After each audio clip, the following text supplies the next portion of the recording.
Okay. Precious Mooji, you are always with me. And this letter is from Brent. Brent, are you here? Aha, yes, I can see you. I can see you. Wonderful. Thank you, thank you, thank you. Look at that. Thank you. For the past year, you have pointed me to myself, and we have had a wonderful discovery together. For example, when suffering of the mind subtly arises, it foolishly reveals itself, and I joy, you said, and a joy at letting it fall away. Okay. Yes. What is left is perfect beauty, and it never leaves, meaning the beauty of being never leaves. Yes? Yes. Okay. However, what to do when happiness arises? You see, most people will not question that. Happiness is here. Whoa, enjoy, happy. Very nice. I am sure at times it comes from the ego. Can happiness come from the ego? I would say maybe some excitement may come from ego. Because can real happiness come from ego? So it got me reflecting a little bit. If I am naturally happy, it's like I'm empty. It's like when you're laughing, you cannot think. When you're happy, you are empty in some way. There's a joy, you're empty. So when you say, I am sure at times it comes from the ego and should be treated no differently than suffering. Could you say a little bit about this? The suffering uh, has been like a path for me. There Yes. was so much suffering, Uchi. Yes. Much suffering. Uh-huh. And it forced me. It forced me out. I was forced out of it. When I found you, when I found um, what is real, Yes. when I was able to put down what was not real, Acha. life came alive. Yeah, yes. I don't want anything to steal that. I know it can't be stolen, but Yeah. I feel sometimes that ideas of happiness, take me in the wrong direction. Aha. Um, the A often I kind a think the kind of personal or worldly kind of happiness. they're usually about the future or the Aha. past even, Acha, and acha. then that's how I know it's not real. Thank you. If it, yes, Thank you. Thank you. It needed that extra comment from you about why you would put happiness in that bracket with ego. And you have just expressed it correctly because you say the happiness is now. You see, I cannot be happy tomorrow or yesterday from the mind. No, the happiness, in a way, in the truth, is always just happy. It's not happy about. It's just happiness. And happiness and myself feel like one. But sometimes the mind comes and says, yeah, if you did this and if you prepare for this, you could be really happy like this. And you remember when you were really happy before when you did this. So this kind of sense of happiness, you're saying, I am not going to fall for it. it's a I am trick. not going to postpone my present happiness to follow some idea about happiness promised. That is not true. And that is not happiness, in fact. That is the promise of happiness. And the search or the promise for happiness can itself mask and eclipse the natural happiness. We can think like that, that what is in your mind becomes so real that you miss what is really here, that you follow what is in the mind, and the mind can do this.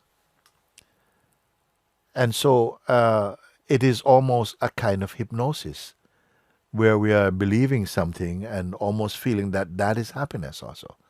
So I like that you explained it. No? Now you say about the happiness thing, you see, that happiness which springs from the self, from your natural nature, this happiness is pure. It is synonymous with being. They go together. But the happiness which you initially speak about when you say, however, what to do when happiness arises, I am sure at times it comes from the ego and should be treated no different than suffering. And you explained that the happiness I'm talking about is when the ego mind is promising something, and if you go with it and you start to believe it, then it takes you out of your present moment of consciousness. You are projecting, and you caught it. You have said, yes, I would treat it the same as suffering, because you know what? It's suffering posing as happiness, and you caught it. At other times, I am certain it is now and forever. This is the true happiness. And you see, when I say that none of this need for discernment or for, watching against complacency, none of this could happen. Spirituality and the journey of consciousness and so on, none of this would be possible if it was not permitted to the mind to imitate the self. So here is a perfect example of mind imitating happiness. Yes, if you do this, you'll be happy. If you marry this person, you'll be happy. If you have all this money, you'll be happy. You see? But you caught it. I am already happy. I may give up my happiness for what reason? Because maybe the mind says, you're happy, but you're not doing anything. Look at your friends. They have Lamborghini. What have you got? A bicycle. You see? And if that plays inside, then someone might think, yes, maybe I need to be outwardly happy as well. But you have cut all the way through that. Now your final question, how vigilant should I be to discern the difference? I would say continue like that, because that vigilance comes from the beingness itself. It is the bodyguard of the being. But it is not a sweaty bodyguardness. You see? It is not straining. It's not on the lookout. It's not going out on night patrol. Just by honoring your truth and your being is sufficient vigilance, automatically and spontaneously, so that whenever something is not flowing, you don't know how, but an intuition awakens in you to take a look at it. And you will see that life is supporting life, taking care of life. Truth is taking care of truth also. That unexpectedly, some force brings it to you what you need to know. You don't have to go out looking for it. What you need to know comes to you spontaneously. This is the blessing and the beauty of the awakened consciousness. So I can't tell you how much happy I am to hear these things, because you see, each of you have something to offer even to these satsangs, by just showing subtle things that help us to explore, to expose, to introspect, and to transcend the subtle cunningness and deviousness and deceptions of the mind. Because if you are strongly identified and protective towards the ego, I will say that it will be easier to deceive you than to convince you that you are being deceived, because you have a natural reflex to protect your own vulnerability, which is a double trouble. But you have yourself demonstrated through this letter and through the conversation we had to actually clarify something that may have seemed to be a misunderstanding, and showed what you mean, and I'm very happy for that. Wonderful, Brent. Thank you. What was important to me about what you have told me is that I don't have to put a tremendous amount of effort and work into this, that it is naturally. It naturally is revealed. Yes. It always is. Yes. That is important, because by becoming vigilant, you become a vigilante. You see, you don't want to don't take up any shape. Remain shapeless. You see, as soon as you go into a shape, the mind has something to work against. You can remain shapeless. Don't try to be shapeless. Trying to be shapeless is a shape. Recognize your natural shapelessness as pure awareness, you see.